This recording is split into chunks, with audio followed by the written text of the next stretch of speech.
Does your partner say that they cannot trust you or they don't feel safe with you, or maybe you've broken the trust in the relationship and you feel desperate to repair it?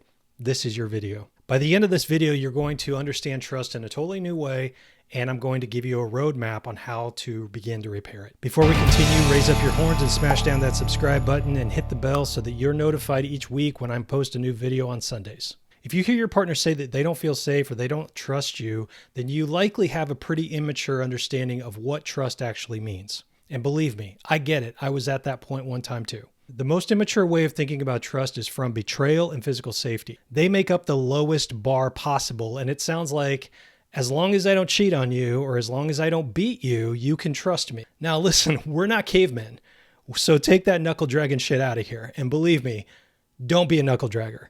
So mature men and women have a better understanding, and they require far more out of you than simply, do you cheat on me or do you hurt me physically? Immature people also have an understanding of trust that is based on logic. Trust is not solely based on logic. It's also based on emotion. And this is where most people struggle to understand how to trust. So let's use a metaphor. Imagine putting on a blindfold and you are walking and navigating a narrow path along a mountain pass where one false move is going to send you and your partner tumbling down the mountain. And your partner is the only one who does not have a blindfold on, and she has to navigate you along that path. So I want you to really imagine that. Imagine how it would feel to be blindfolded where you can't see a thing and you have to be completely dependent on someone else to keep you safe. Do you think you would be solely relying on your logic at that moment? Or do you think you're going to be pretty emotional about whether or not you can trust your partner to keep you safe? So let me show you how to raise the bar to have a far better understanding of the importance of trust and how to protect it from your own reactive patterns and immature needs and urges. At the base of every healthy relationship is safety and security. Interwoven into safety and security is trust. Think of trust as water and concrete mix. Trust mixes with safety and security to create a strong foundation. Without it, there is no support and you can't build anything on top of it.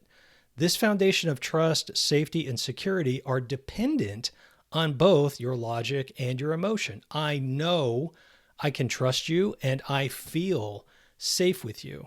Let's look at how trust gets established. Trust is established in the smallest of moments and can be summed up in the following question asked in hundreds of different ways.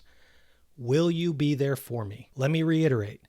Trust is established in the smallest of moments where your partner can rely on the answer being, I am here for you. When you consistently give that message to your partner in both words and actions, your partner feels safe, secure, free to be themselves, open, vulnerable, and able to let their guard down and their nervous system relax. The result of all of that? Everything we want from a relationship: more closeness, more fun, more sex, more affection, more connection. Because our partner feels valued and secure. They trust you. Becoming a healthy and mature adult means that you understand all of these nuanced ways and where trust is established, and you know yourself well enough to protect the relationship from any of your dysfunctional patterns. Which brings me to why you're likely watching this video.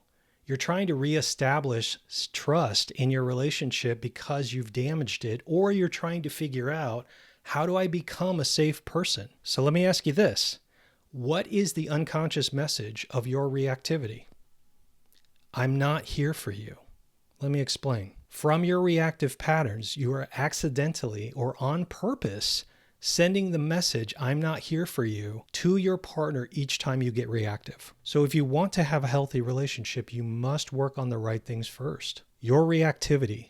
You must understand your own reactive patterns that sabotage trust and disconnect you from your partner and all the good things that come from safety and security. Our reactive patterns are summed up as fight energy, flight energy, and fawn energy. These are our nervous system's protective instincts that turn on when we feel threatened, and they wreak havoc in our relationships when they go unmanaged. And this is how we break down trust in the smallest of moments. The message of a person with a fight energy pattern is when I'm angry, upset, hurt, scared, or you're not meeting my expectations, I turn on you or against you.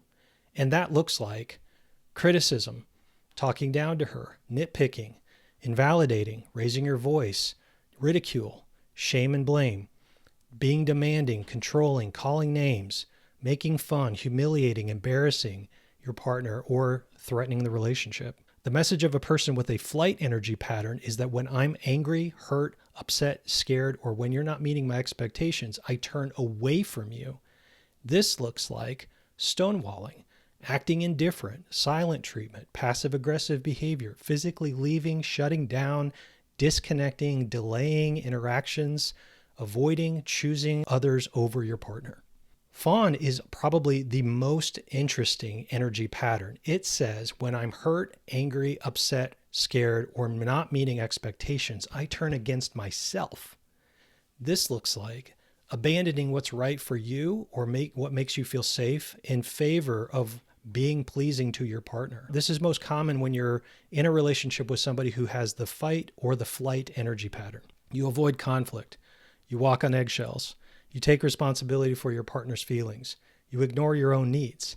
As a result, you build resentment in the relationship, and over time, you may start to exhibit the fight or the flight energy pattern when you've had enough of taking your partner's shit. Which reactive messages are you sending to your partner? Comment below and let me know. So let me get back to the original question. Will you be there for me? When you have patterns of reactivity with your partner, then the answer is obviously no, or maybe. You can't enjoy the benefits of a healthy relationship and a trusting relationship with a no or a maybe. And you also cannot build a future on a no or a maybe. Immature, low trust relationships are when each person is looking out for themselves and thinking about themselves. What's best for me?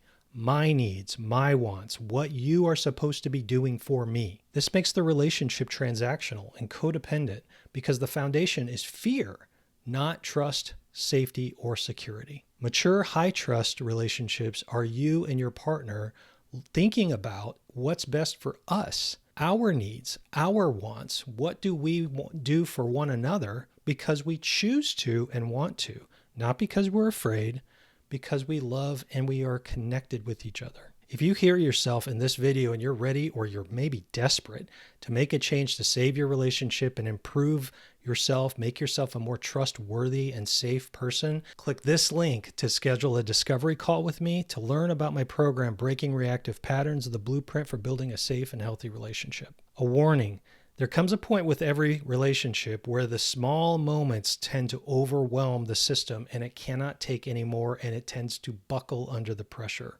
Don't let it get to that point. For more information on reactivity and how to save your relationship, watch this companion video right here. Thanks for watching.